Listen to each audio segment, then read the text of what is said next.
Hi, and welcome to something completely different with Len Wilson. My name is Len Wilson, and this is our fifth live episode here on Facebook and other streaming platforms. We're so glad you have joined us today. This is launch week for Invite. Invite Press, one of our units here at Invite Resources, has a series of books that we have in production. And this month's book is a book on online ministry by my good friend and longtime ministry partner in Jason Moore is his name. And you're going to get a chance to hear him live here in a minute. Very excited to have him on the show. In fact, if you have some questions about online ministry, please go ahead and begin to submit those now through the comments section, and we will begin to track those and have those ready to go so you can have a chance to talk with him as he comes on. First, though, I want to talk about some news that has hit the media this week, some religion news. A couple of things that I think are really relevant to our discussion of online ministry and the kind of changes that are happening in culture right now.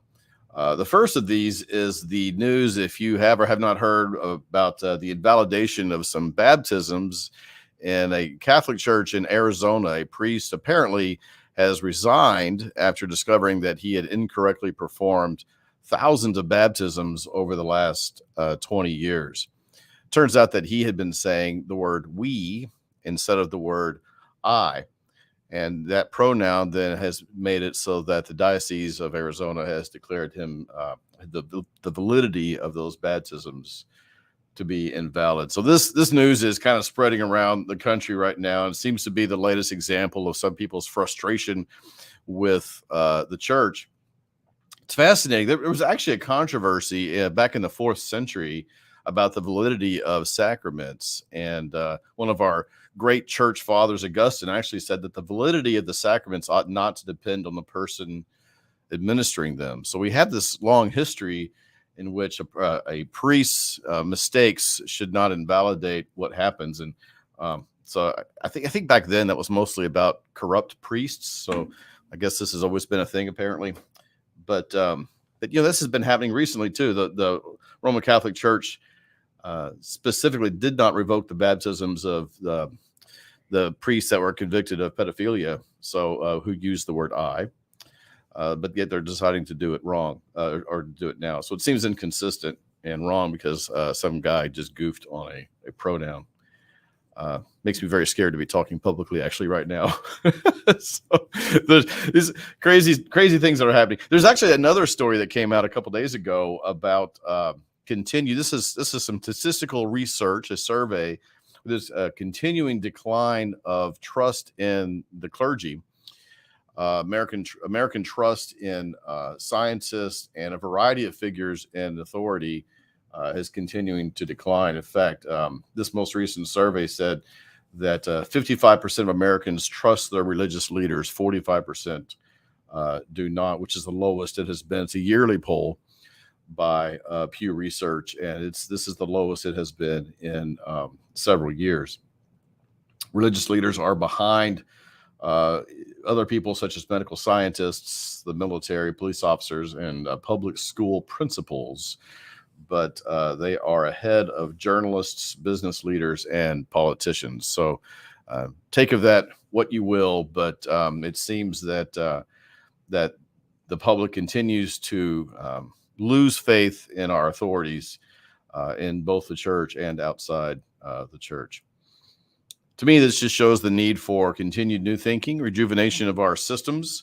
I had lunch with a longtime friend of mine today, and we were talking about how our generation, Gen X, is probably the worst generation in terms of tearing down our institutions. And we're at the point now where we need new innovation. We need new thinking. We need to build things back up. Partly that's what Invite's about. Invite's about being high on Jesus, low on partisan politics, and a bias towards new thinking and new institutions. Our institutions need help in church and throughout society. In fact, my wife's a teacher. She's a substitute teacher in the Frisco Independent School District here in Texas. And she came home yesterday talking about the number of teachers who either have quit or who want to quit. Seems like leadership is besieged right now. I know our guest Jason is who's gonna come on in a minute, has talked a lot on his social walls about pastor morale being down and pastors wanting to quit. It seems like we just have this kind of crisis of leadership happening right now. We need new energy, we need new thinking, new ideas. And this is really why we've published this book by Jason Moore. Jason is all about new thinking and new ideas, and is on the forefront of what it means to engage in new thinking when it comes to innovation, specifically in the area of online ministry. So let's pull Jason in here, and so y'all get a chance to meet him, and we'll begin to talk about some of this. Jason, I'm so glad you're with us today. I'm glad to be with us too, because if I wasn't, you'd be eulogizing me right now. So it is good to be with you. It's better than the alternative. Absolutely. It is. It is. So for those of you who don't know, Jason and I have known each other since 1997. Is that right? I think that's right. Yeah, long time. Yeah. We were both 12 when we met. So it's getting old now. I couldn't even grow any facial hair back then. That's right. Yeah, so we've done a lot of ministry together over the years. We were on staff at a church together, ran a parachurch ministry called Midnight Oil, which Jason continues to operate today. And this book development and now launch process has been personally very exciting for me, because we've had a chance to reconnect and kind of do some of the, like you said, get the band back together, right? Yeah. It's been a fun journey, and great opportunity to reconnect. So, there were many years where we didn't go a day without some kind of a phone call, or oddly enough, it was before Zoom and really even Skype was much of a thing. So, it's been fun to reconnect. I was thinking a while back, Jason and I did a lot of travel together, a lot of workshops, conferences, seminars, in the pre-COVID era. Dozens a year for many, many years. We were out and about. And one thing, for those of you who know Jason, I know we have a lot of fans of Jason's on the line today. One thing you may not know about Jason is he's a celebrity magnet. Wherever we would go, it felt like there were people that we would run into and crazy things that would happen. In fact, one time we were speaking at a conference on projectors in Long Beach, California. It was like a week-long conference, and it felt like the entire conference was about HDMI and 4K and projectors and blah, blah, blah. And by Thursday of that week, I think we were just done with it. So do you remember this? We were driving around and stumbled upon a really odd-looking environment and walked up, and it turns out they were shooting the film AI, Artificial Intelligence, by Steven Spielberg. Yep. We went over to see the Queen Mary that was parked there, and we saw trees that were sitting on their sides with little boards in the shape of X's on the bottom of them. And we're like, what is this? And the space that they built to house the old Spruce Goose airplane, that's right, had been moved out of there, and they were filming inside of it. And we said, can we be extras? And they said, come back tomorrow at 6:30 in the morning and you can be. So we changed our flights and did it. We called our wives. We said, we're not coming home. And so we just stayed an extra night and came on the next day, and we were extras in the film. And we met all these people. We met one lady we met was the wife of a dentist in Southern California, and she had no desire to be a full-time actor in the industry. She just was content to be an extra. And so she told us all these stories. She was one of the bodies floating at the end of the Titanic and several things like that. But we met all these folks. She'd been a regular on a show, I think called The District or something, starring Craig T. Nelson, who was Coach on the show Coach. And she said he had personally offered her a regular role on that show. And she said, nope, I just like doing this on the side. So she didn't take her moment. She was just a famous extra. They all knew who she was, too. It was kind of a funny thing. We were these two kids from flyover country to all the extras in the industry, and a little bit, I guess, eager beavers, because wherever the camera would point all day long, we were running to that spot. So if you've seen the film AI, there's a scene called the Flesh Fair where the humans are destroying the robot, the artificial figures. And so it's a stadium scene. And so, they didn't have an entire stadium. They had a section of a stadium worth of extras. And so wherever they'd point the camera, we would go get in front of that with the hopes that we'd actually be in the film. And so I think there's like about 3 or 4 seconds where we're actually in the film and we're throwing popcorn. If you pause it at just the right moment, we're two blurry people in a crowd. And one of my favorite things to tell people, and they always freak out when I tell them this, is that Steven Spielberg told me that I was brilliant. Now, he also told the entire stadium and everyone that was sitting there, at the end of the day, he said, "Y'all are brilliant. And it's been so great working with you today. Thank you for your excellent work." So I tell people Steven Spielberg told me I was brilliant, which is true, but it was just an extra. Technically true.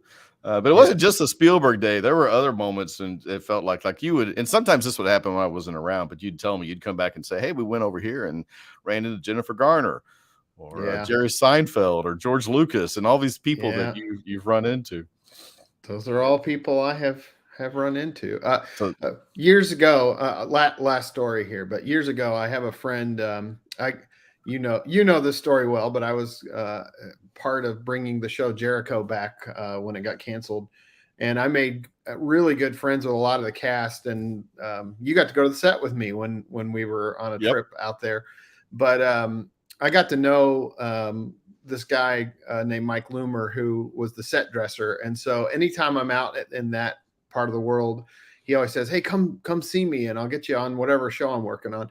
So I was on a show. I went to visit a show called Raising the Bar, and Mark Paul Gosselaar, who was Zach Morris on Saved by the Bell, and I, they were shooting another scene. Someone said, "Hey, there's pizza back there. Go have pizza."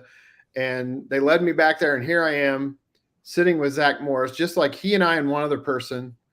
And I walk in and just playing it cool. I'm like, "How's it going?" And my friend's like, "This is my friend Jason." And he's like, "Hey, how's it going?" And I said, "This is going to sound really weird, but I feel like we grew up together. It's great to meet you," and surreal moment to hang out with Zach Morris and eat pizza. Yeah, you try not to be a fanboy, right, when you have those kinds of moments. But I noticed even on your wall today, you had a photo of you and Weird Al from a few years ago. That was that was just my wife called a radio show right before we got married, actually, and they had Weird Al was going to be in town, and they had these backstage tickets, and she kept trying to call and win over and over. And the guy had heard her call over and over. And she just said, "Well, I'm getting married in a few weeks." And she's like, "I tell you what, I'm just going to give you a pair." So we got to go and meet him after the fact and all that. And even now, and I can't say who right at the moment, but I'm working on a TV show, a pitch for an animated TV show that I've been working on for years. That's finally gotten some interest. And I've been exchanging emails with someone that you all would know. And I can't even, my inbox opens up and I see the name and I'm like, I can't even believe I'm having an exchange with this person. It's incredible. So I don't know how it's worked out that way, but that's true. I didn't even think about the fact that that's true. Well, and looking back though, like even when I first met you, you had always had a fascination with the industry and kind of had thought maybe, between ministry and kind of the entertainment industry in Hollywood. And those were kind of two paths, because we met when you were 20 and you were talking about these two directions. And so as it turns out, you've kind of like split the difference a little bit in terms of being present to some degree in both. And early on well, go ahead. I was going to say, when Jesus got a hold of me, it was clear to me that my direction was going to move toward the church and being a storyteller in the church and all of those things. And it's kind of felt like a little bit of a gift that I've gotten to do a little bit of this stuff in Hollywood. I mean, I've gotten to dabble, and that's it. And there's always been a part of me, because it was my dream from like third grade on to go do that. Even now, I'm like, if this show gets picked up, I'm not going to be able to really fully do it, because my purpose, why God put me on the planet, was to help the church tell its story in meaningful and transformational ways. And I would say one of the things that people maybe are a little surprised to hear me say, as I've been doing these trainings, and I put it in the book as well, is that I firmly believe that authenticity is more important than being slick or perfect or having the best technology or whatever. Like what you do in front of the camera, how you tell your story, matters more than device that you're using, and it doesn't have to be perfect. And I'm a perfectionist, but I really do believe that we're living in a pretty incredible time with an opportunity to share the gospel with more people than we ever have before. So the tools have changed so much, haven't they? I mean, when you and I first started this at Ginghamsburg United Methodist in Ohio in the 90s, we were doing SVHS videotape and just some really, by today's standards, very crude work. Yeah. But it's interesting because that was about screens and worship, but really you've morphed and evolved in ways that I think are really fascinating. As we kind of transition into talking about the book for a bit here. So now many people know you for streaming and online worship issues and may not understand that you were once, fully focused on kind of what the live experience in venue, which to me gives you special kind of expertise and credibility to talk about this, because you were formerly about in venue and now you're talking about online. And so that leads to kind of the question of both and. Yeah. I had an interesting exchange with someone who had kind of been in the online space pre-pandemic, who had a conversation with me, was leading a panel discussion. And I said, hey, if I can ever jump in, I'd love to jump in. And the response was something like, well, we're trying to kind of get people that have been in this world for a while. Like, I think some people thought that, I just jumped on the bandwagon because it was like a marketing strategy or something like, yeah. So folks don't know that for 20 something years, I have been helping churches create meaningful worship experiences. That was the work that we did together and that I have continued and all of that. And someone said to me, a friend of mine said, you're like our Esther for such a time as this. Like, God gave you all the right gifts and skills and experiences to help us help lead us through this moment that we're in. And I know enough about technology. I'm a graphic artist, a video producer, motion graphics guy, and all that. But I also, have done a lot of work around worship. And I still feel like I have to remind people, because I think people think that I am trying to push us online and out of the building. Like online worship should replace in-person worship. And I call the book Both And, because I think it's both in the room and online, and we've got to create an experience for people both. I don't call it either or. I don't think online should replace the in-person experience. And I still have to remind people, I spent 20 years doing conferences and writing books and coaching around the in-person experience. And I would take that, 9 times out of 10, I would prefer to be in person. I mean, it has been a huge shift to teach online versus in the room. I much rather would be in a room full of people and get to see their smiles and aha moments and all those kinds of things, even their frowns when they don't like what I have to say. I'd prefer that over staring at my camera and talking to them that way. So we're talking to Jason Moore here today. His new book released through Invite Press just this past Monday, Both And: Maximizing Hybrid Worship Experiences for In-Person and Online Engagement. The book's been out 4 days, and we can literally call you a bestseller because you have already topped several pretty significant ministry categories on Amazon, including preaching, discipleship, and evangelism. So I was just thinking, like, you've come to be outstanding in your field. Well, it's a surprise to me. I think the reason that it's happened is some of the people that I know are tuning in right now have worked really hard to help me get the word out. I've had an incredible launch team. It's been awesome working with Invite, who has worked hard to deliver this message. I can't wait for you to read the book. Lori Wagner, who is the editor on the book, did an incredible job of helping me take all of my webinar stuff and all these different thoughts and form them in a way. I talk about in the book and in the webinar that we had to move from book to film in the way that we translate worship, that worship in the room is different than worship online. And so I use book to film to frame that. But she had to sort of help me take film to book, because I had done 100 and something trainings. Oh yeah, I had to translate that into book form. And she would sometimes say, well, that probably works when you're doing it on camera and you're showing a video or whatever, but your audience has to experience that in a different way through written form. And so she was just great to work with throughout the process. And That's great. Yeah. But yeah. So it's incredible what God's done. If you're logged on right now, we want to get your questions. Please go ahead and begin to submit those. Here we got one that just came up already. So Dina Miani Lawman, I hope I'm saying your name correctly. How do you get a church who is now in person only interested in the online community? Great question. What do you say to that one, Jason? So Dina is a longtime friend. I met Dina at the conference, Len, that we did together years ago, the creativity conference at Disney, and Dina came multiple years and got to know her. So how do you get the church? How do you get a church who is now in person only interested in online community? Well, I think part of it is that we have to understand that there's the wine in the wineskin. And I think some of us, Len and I used to often say that we confuse the cultural context in which we met Jesus and Jesus himself, or Len would say it in a more Texan way. We confuse Jesus and the horse he rode in on in our lives. And I think some folks can't see beyond the experience that they've had in the building, that's what community looks like. And when I can see someone face to face, there's a lot of conversation about embodied experiences with people that you can see and touch and hear with your own ears and all of that.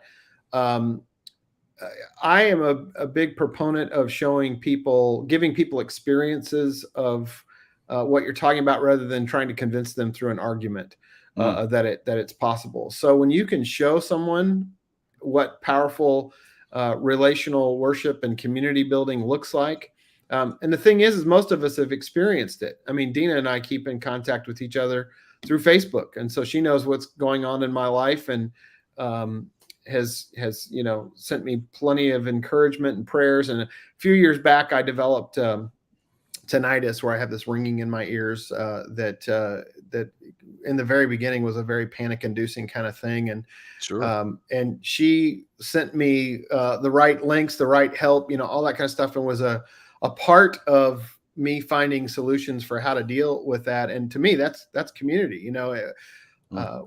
We've only been together in person on a couple of occasions, but the relationship has been meaningful and extends beyond that. So I think we can create transcendent expressions of community online if we're intentional about how we do that. And I think that no amount of words are going to help people see it. You're just going to have to show them through what you develop and experiment with and so on. So the process begins with redefining what church is to some degree, as you're talking about what real community is. You remind me, I've got a text thread with some buddies that like to ask big questions and be snarky at the same time. So it's kind of fun. And this one guy posted and said, the very concept of virtual church implies a mistaken assumption that church is something to be consumed. And so he's making this argument for embodiment. And so I wrote and said, virtual isn't real, whether it's church or sex. And so then he wrote, I don't know if I can I say that? I don't know. So then it's your show, you're allowed to say whatever you want. I guess that's true. So then he wrote back something else about kind of, sustaining that argument. But partly thanks to the conversations you and I have had, I said, well, there's a big difference between virtual and online. This conversation is online, but it's still real, right? And then he was quiet for a long time after that until he said he could see my point. So, and I don't know if I said this the other day when we were on. It's in the book, but in 2020, I got a virtual reality headset for Christmas, and my siblings and I all went together. Bought my dad one too. And a week later, my dad, who lives 30 minutes from me, said, "Hey, download this roller coaster app. Let's ride it together." And, I didn't feel anything as I went up the hill, no butterflies, no G-forces. But what was real in that moment was the connection I felt to my dad as he was laughing his head off, looking at my avatar and the app that we were in. When you go through a tunnel, your voice echoes and all that stuff. And my dad had an absolute blast. And I was practically in tears in laughter, and listening to him laugh. The experience was virtual. It was simulated, but the relationship was real. And so I don't like the term virtual worship at all. I wish we would just eliminate that from our book. It's digitally delivered worship, but it is real worship. It is actual worship. That's great. Okay, so Josiah, our behind the scenes producer, any other questions that you have that have been coming in that you see? We have some folks logged on. Okay, here's one. I love both and. I'm assuming by that the questioner means the book and the concepts of what you're talking about.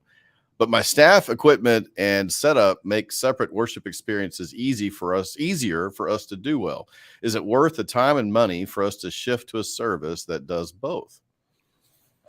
So in the book and also in the trainings that I did, I lay out 3 different forms of what I call both and worship. So one is what I call pre-both and worship. And that's the idea that you would more or less separate the two out, that you would pre-record your online worship and you do your in-person in the building, and never the twain shall meet. It's both and, because you're creating an experience for people in both ways.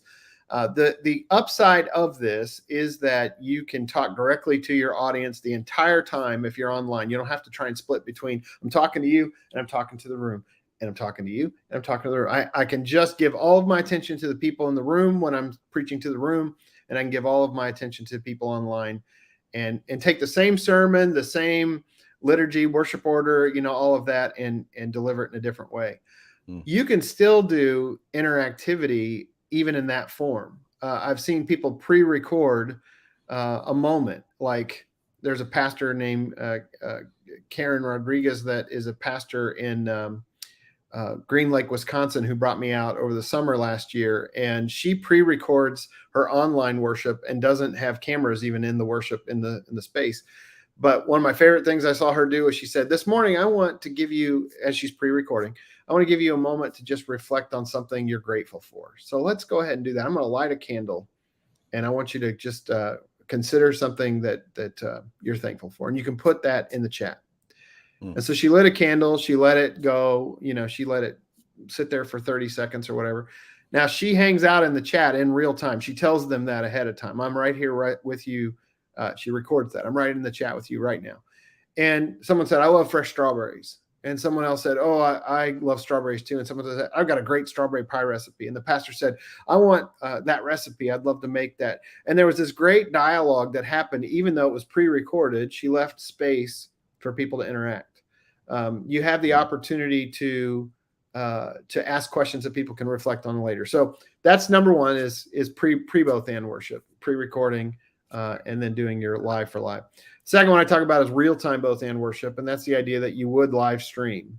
It's the hardest one to do because you have to talk to the people in the room and talk to the camera. You have to consider that an hour in the room feels very different than an hour online at home. So I talk about some ways to deal with that challenge. And so I think that there's great reward in going that direction, because then you can engage with people in real time and ask questions, just like we're doing right now. I can answer your question right then and there. But I don't think every church is called to do that. The third option that I think some people haven't given a lot of thought to is what I call post both and worship. And that's the idea. Post both and worship is that you would both post the video, but take that worship that you would record while you're doing it, but not stream in the moment. And so people would gather together in the room. You'd have cameras on. You'd still look at the camera sometimes and all that. And then after worship is over, you would take that and edit it down and upload it. If you're in a church with no internet, you can still do hybrid worship. You can either pre-record or you can post it after the fact. My favorite church to talk about this doing that is here in Ohio. Their name tells you everything you need to know about them. They're called Farmersville United Methodist Church, and they are very much in the middle of nowhere. They don't have fast internet. They start their worship at 9. They record to about 9:50 or so. After worship, they take the sermon, a couple of songs, so that it's not the full experience. It's more like a 30-minute experience. And then at least this is what they were doing a while back. And then they may even have to drive into the city. They upload it. You can either come to their 9 o'clock pre-recorded or go to their 11 o'clock online worship experience. That is a post both and worship experience. So pre, what was the second one called again? Real time and post. So is it your experience that people tend to assume that a both and is going to be the real time? And so it seems like the pre and post are kind of like new mind blowing kind of ways to think about it here. I think almost everybody thinks that both and has to be real time. But when I was putting together the trainings and then ultimately the book, I wanted to create some scenarios that, and I shouldn't say create, I lifted up what I was observing, that it's for anybody. So you don't have to have a big team. You can record your service on your smartphone and pre-record it and deliver an experience for online. Again, you don't have to even have internet to do it. You can, pre-record it at your house. And if you don't have internet at your house, go to the library and upload, go to McDonald's and upload it, wherever you need to. But I truly believe that any church of any size, whether you are small or large or in the city or in a rural area, whether you have a big team or a small team, you're a large church or small church, whether you have a lot of money or you don't have any money, every church can do hybrid or both and worship. And so much of it is about language and eye contact and just including people fully in the experience, whether they're in the room or not. Not non-technical things, right? And that's great, because people tend to assume this is a technological topic, a technological question. But just like with when we used to talk about screens inside a worship venue, the technology is involved, but ultimately this is about much bigger issues than that. Well, and the truth is that, again, what you do in front of the camera is more important than which camera you use. 3 cameras, fancy software, an enormous media team cannot make up for the fact that you don't ever actually include people who aren't in the room. Like, the technology cannot overcome you planning worship in a way that's about just people in the room, which ends up forcing the people at home to only be spectators or observers of that experience. I've seen people take a smartphone and say, "Good morning, welcome to worship here in the room. And you at home, we're so glad you're here. Hey, this morning we are going to offer our joys and concerns. We're going to do it digitally. So take out your phones." And that means that the people at home get to participate. The people in the room get to participate. And that's just using a smartphone. You don't have to have fancy software and equipment and all of that. So a question from Nicole Henderson Johns we have here. What is the best approach to get our online worshipers engaged in serving one another through prayer requests or recording attendance or other serving opportunities? In other words, how can we make virtual hospitality? That's a great question. Nicole is a longtime friend and supporter in the Cincinnati, Ohio area. Go Bengals. So yes, there you go. Just a little short. Just a little short. Maybe a bad call or two. I don't know. Maybe, yes. Maybe. But there were bad calls on either side of it. But so I actually just did a training. In fact, I've got a whole brand new training on both and hospitality that I've recently put together and done with Sue Nilsson-Kibbe over at United Theological Seminary. Did the pilot a few weeks ago. Yeah. That's awesome. And so, I mean, again, part of it is just making sure that we extend language matters so much. One of the things that we often do is we talk to the room. So we'll say things like, "Let's stand together for the reading of the word." Well, that is a little clue to me that at home you're not thinking about me. So I like to say, let's stand. If you're in the room, let's stand together. At home, find a posture that will allow you to fully participate in this moment. But like when we welcome people to worship, we ought to be doing that in the building every week. If you're new with us today, we are so glad you are here. And if you're with us online, we're glad you're here. I think part of where we miss the boat a bit is we don't give them a way to participate when worship is over. So if you're new with us today, we'd love to connect with you. And so let's not call it a connect card. Some of us still call it a connect card. Fill out the online connect card. A card is a piece of paper. You can send that to me in the mail. Right. So call it a connect form, but let's make sure that we're inviting people into relationship by having follow-up when worship is over. Let's invite people into Bible study online and in the building. I think some of us aren't even making an invitation to the building for people online. So every week I would get in the habit of saying, "Hey, if you're worshiping with us online, we are glad you're here. We meet every Sunday in our building at this time, and we'd love to meet you in person sometime. We also have Bible study throughout the week. And if you can't make it to the building, you can come to our Zoom Bible study, which we do in this way at this time." In the training that we're going to offer coming up, I will talk about how to build a discipleship or a relational pathway. And I think that's something every church needs to focus on in 2022 is what is the relational pathway from your online experience of worship into your faith community, which may mean into your building, or it may mean just deeper levels of engagement. So final thought, Nicole, is that if you're offering a first-time guest gift when people show up, you can do that online too. So if you're new with us today, we've got a special gift for you. And if you're with us online, we'd be happy to either drop one off at your house or send one in the mail, or you can do a digital gift. I know some people might give out a Starbucks gift card in the building, but I'll send you a Starbucks gift code, which if you're worshiping online, just put in the chat that you're new and let us know, and we want to get you that first time gift. I also regularly make the point in my trainings that hospitality should not be transactional. It needs to be relational. So it's not just about sending them the gift card. It's about the relationship that you develop and the conversation you have and giving them that first time gift. Oh my gosh. I'm so glad you said that. It's we lose sight of the larger goal, right? We think, oh yeah, in the old days, it was the same way. You'd go leave, people would leave like a thing of banana nut bread on the front porch of somebody's house and never actually talk to them, right? Like yeah, the whole point's relationship here, right? So yeah, absolutely. Okay, so got time for maybe one more question here. Jason, how do you help people to realize the need for digital community when they are barely hanging on to in-person ministry, especially given the COVID context? That's from Clayton W. Payne through Facebook. Let me digest that question again. Let me look at that one more time. How do you help people to realize the need for digital community when they are barely hanging on to in-person ministry? Well, I think part of it is that some of us are still hanging on to old systems and old ways of thinking, and we have resisted what this pandemic has meant for the church, and we're trying to hold on to the old way. Len and I were on staff at a church in Ohio called Ginghamsburg United Methodist Church, and its lead pastor, Mike Slaughter, used to regularly say, if you put it up for a vote, the people will always vote to go back to Egypt. I have seen so many people who have already reverted back to 2019 style worship and community and haven't really grabbed hold of this.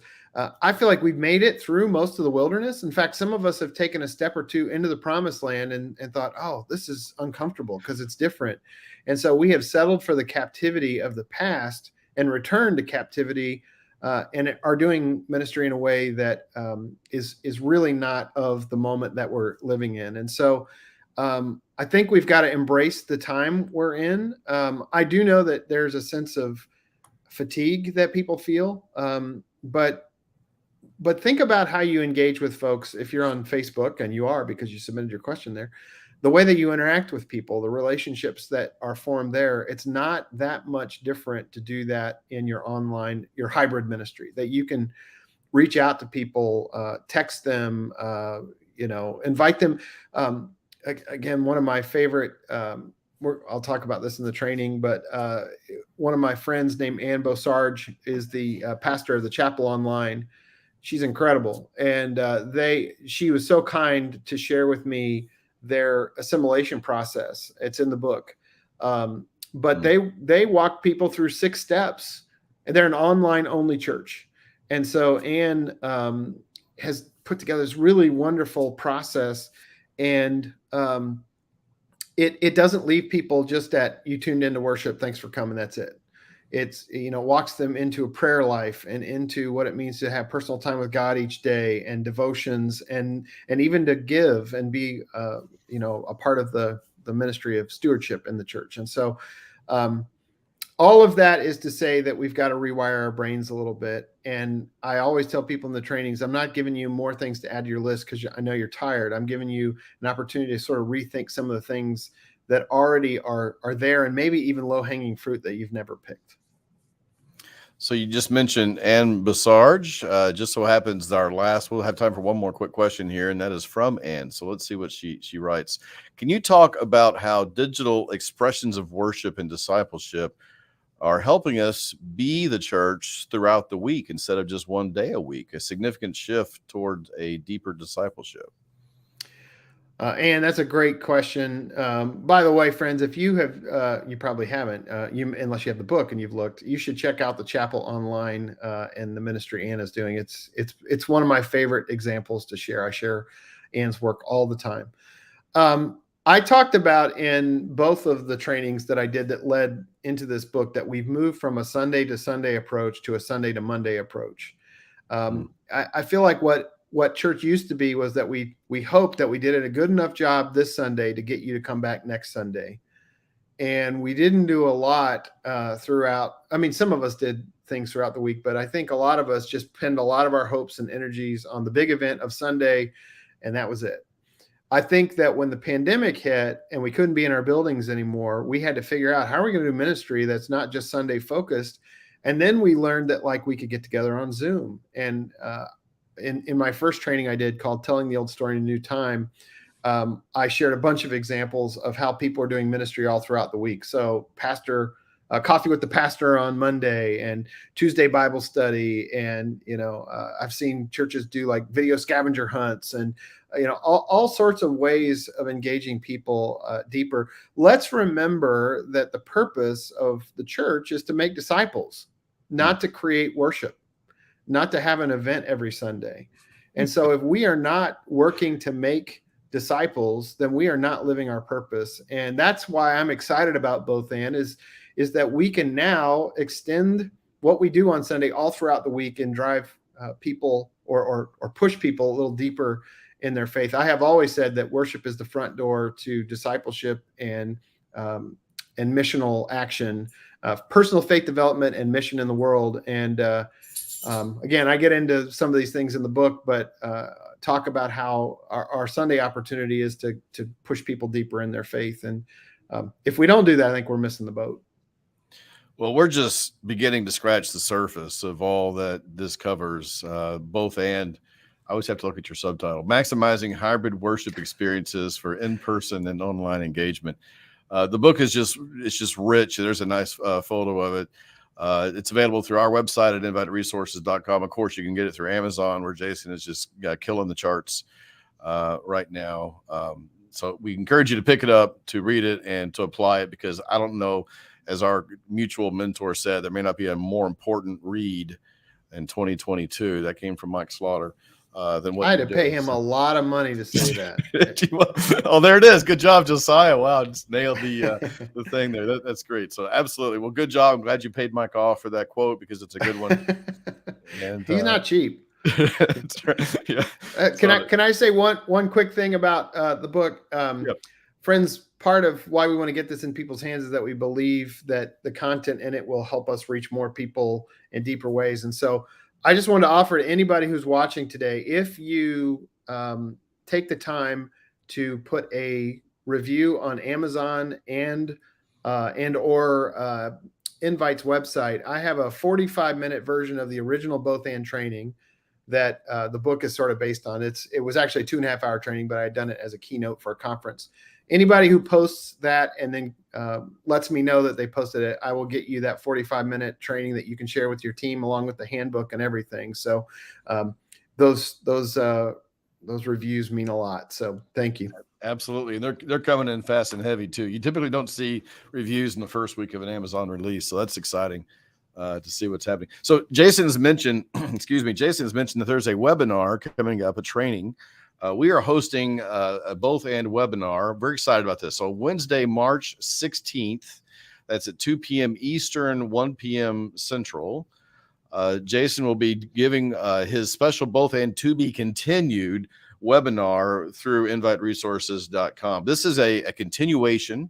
As you know, this is coming from real world work that Jason is doing. And the necessity of the publishing cycle means that we have to wrap up the manuscript about 6 months before this hits the street. So Jason has not stopped thinking about this, though. He's continued to be out there working with people, and so much new material has come along. So you'll want to read the book and then attend this webinar, because it's going to have a chock full of additional information and new insights that he is having, and stories he's picking up along the way, other people's best practices.